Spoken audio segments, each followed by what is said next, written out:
Good morning. So, I watched this amazing Hallmark movie last night, and it was set in Italy. It's one of the newer ones.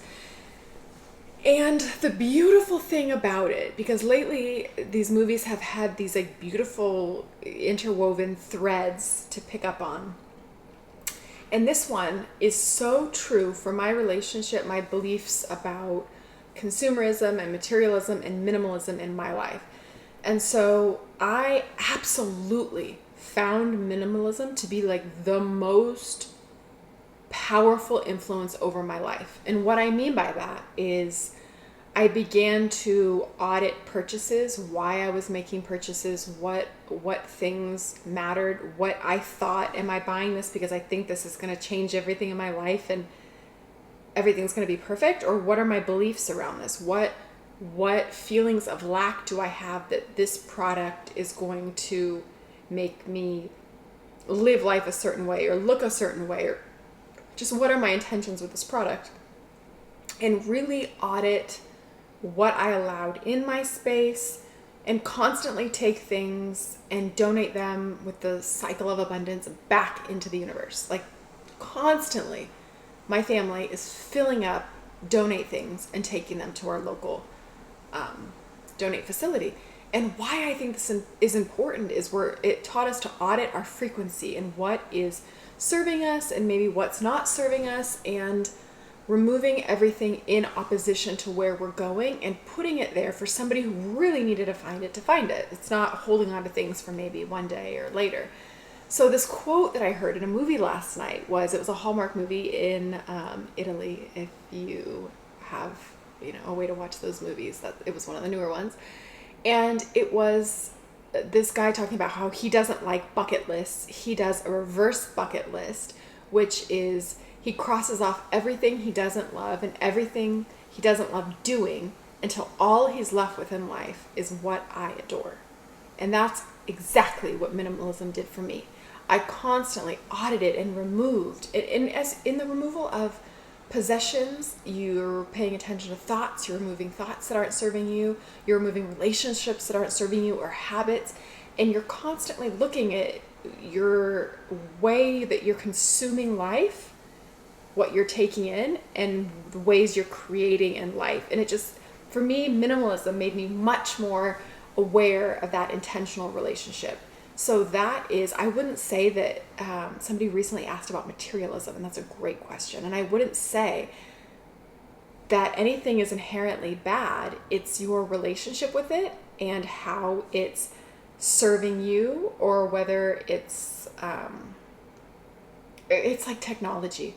Technology is incredible and it's marketed for us, but technology dominates us. So if consumerism is dominating you, if it's dominating your time, you're purchasing, you're always shopping, you're thinking, think about your relationship that way. I put it in your hands. It's absolutely yours to decide what's right for you and what's not.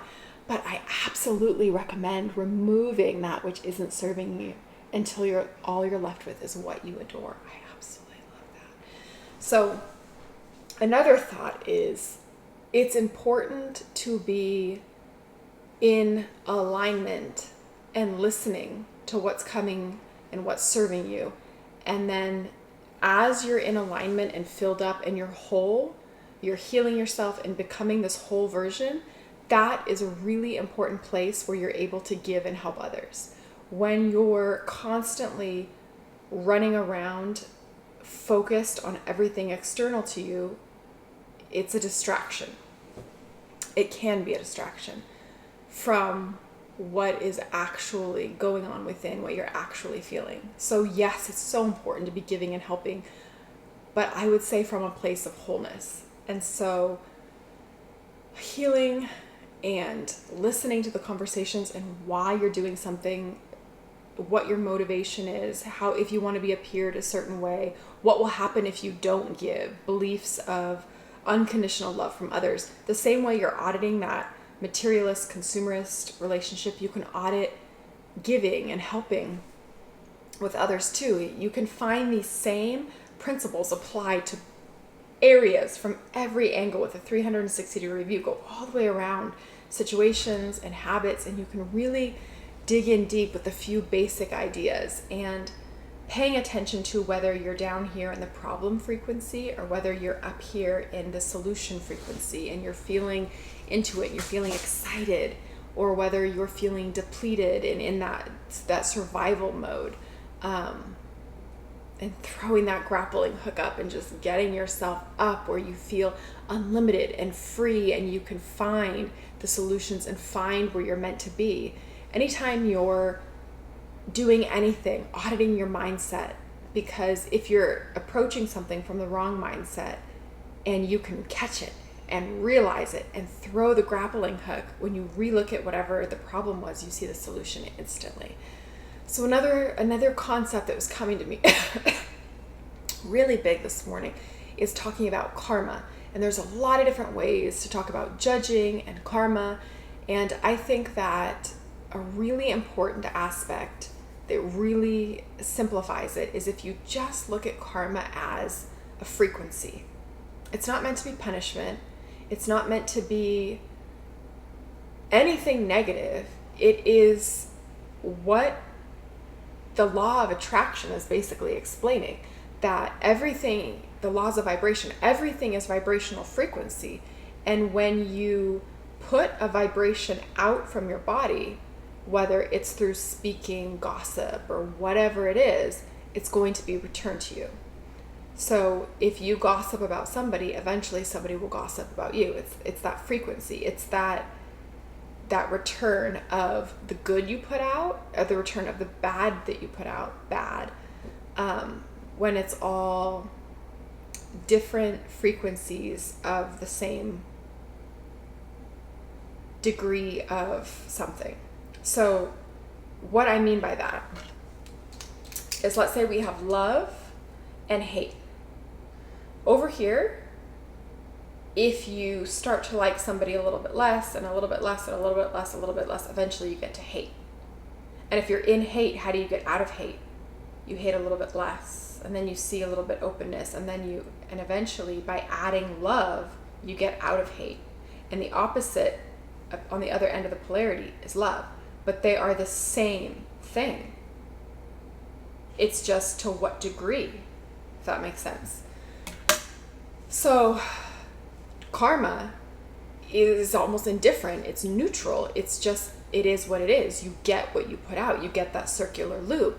And a lot of times your frequency, everything in your reality is your frequency, and it's what you've put out, knowingly or unknowingly. And we know that some of these things can be ancestral and generational through epigenetics and things like that. So you may be reliving a situation that your past ancestors have not learned the lesson on, and it's now in your lap to learn the lesson on. And this is just an incredible way to realize the interconnectedness of life and the game of it all. Because if we can start to see, absent of judgment, in our reality, what we're judging is within us, and what we're experiencing is that reflection of karma, that what we put out coming back to us, you can really begin to audit and clear your vibration and let go of things. So, for example, if you have somebody coming up to you and being aloof, and you know they're being aloof. So the thing that bothers you about them being aloof is that you do that. You've acted aloof. Maybe it's when you were a kid. Maybe you hate it so much and you disconnected from it for so long, you can't imagine that that's in you. But that frequency is in you, or you would not be seeing it and attracting it, and you definitely wouldn't be judging it. So if you judge that person as morally wrong, there's a point in your life when you had that frequency. If you judge somebody, any judgment, you can do this with anything. There's a point when this was in your frequency, and it's not there because you're a bad person. It's because we're innocent. We're all innocent, and we spend an entire life until we have this beautiful awakening, living unconsciously and not realizing that we are creating our reality through these frequencies in us, through this karma and through these cycles of frequency and lessons to learn. Because once you see something and you stop judging it and you understand the innocence of that person and the innocence that's within you, and you just let it go, you don't see it anymore, and you don't experience it anymore, and you don't judge it anymore. So everything in your reality, as annoying as it can be, or as sad as it can be, or whatever you're experiencing, will continue on that looping pattern. The faces and the situations of the people will change, but the loops and the patterns will continue until you see that lesson and that game aspect of what you're being showed to powerfully transmute and transform in your life. So energy, a great way to think of it is energy is continuing until it's acted upon. So these patterns will continue in your life unless interrupted. And that's why some of them are ancestral. They've continued for generations. Have you seen, there's this beautiful explanation where there's 4 cups and it says like my grandmother, my mother, me, my child. And they take like black coffee and pour it into the grandmother's cup. So the grandmother's cup is black coffee. You pick up the grandmother's cup, pour it into the mom's cup, black coffee. Pick up the mom's cup, pour it into the daughter's cup, black coffee. You can think of these as blocks, limiting beliefs, judgments, experiences, traumas. They get passed on generationally. So then somebody took a pitcher of water and poured it into my cup until it dissipated enough of the coffee that eventually it ran clear. That's the way traumas work. Once you clear it from your vibration, you pick up that cup and you pour it into your child. You're not continuing generational traumas. That's the way that they work. That's the way these energy patterns work. And it's not meant to be suffering or trauma. It's meant to teach something. There is a why and a lesson with every single thing. And sometimes it's just seeing it.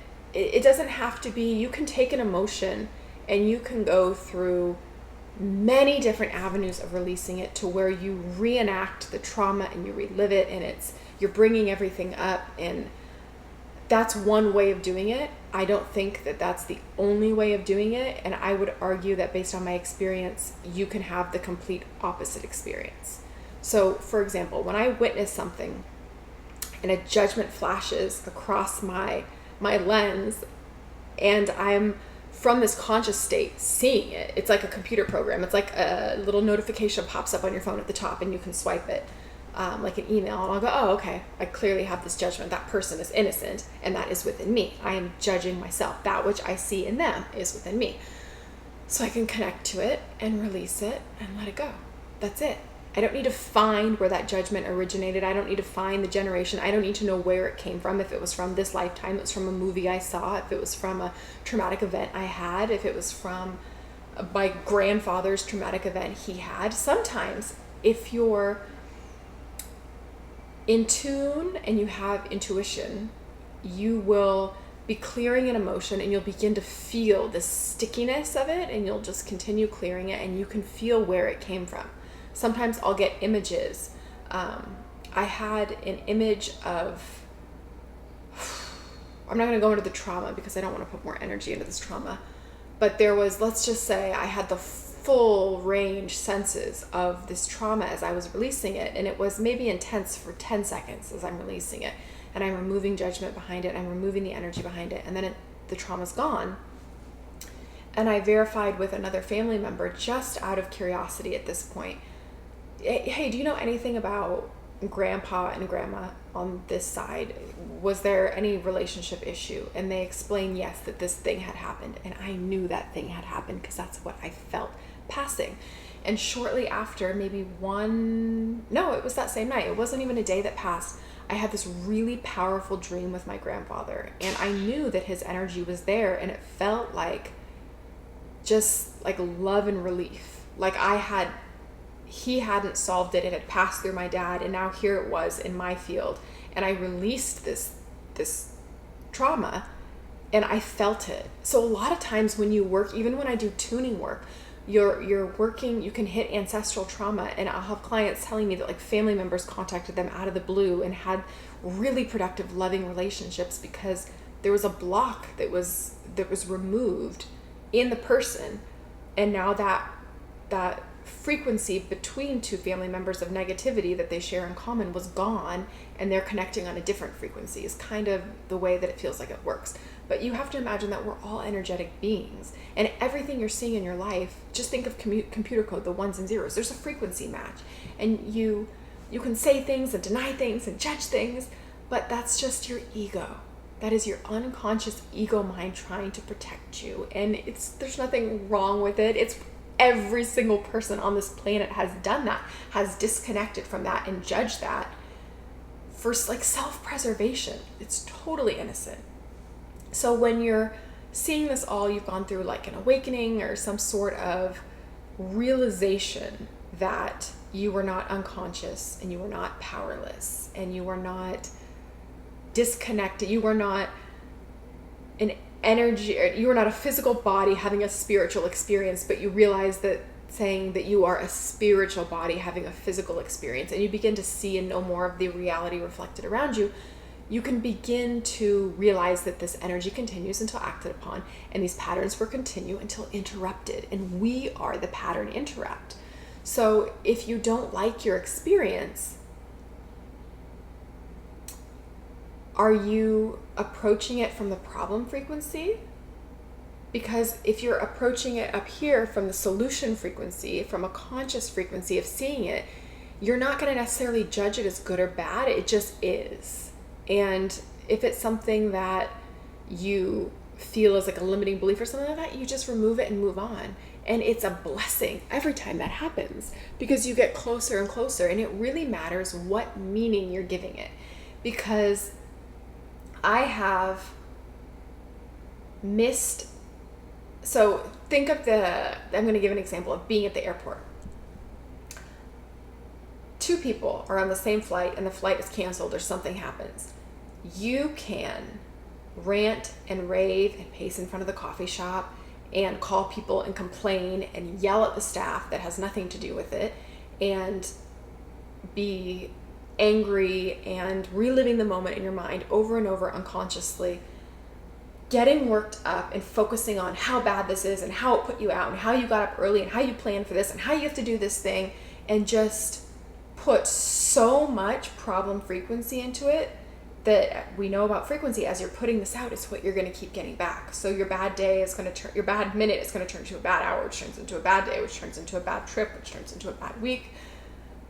Or you're conscious and your solution frequency, and your flight gets canceled and you go, oh wow, okay, I didn't see that coming. So what is this trying to show me?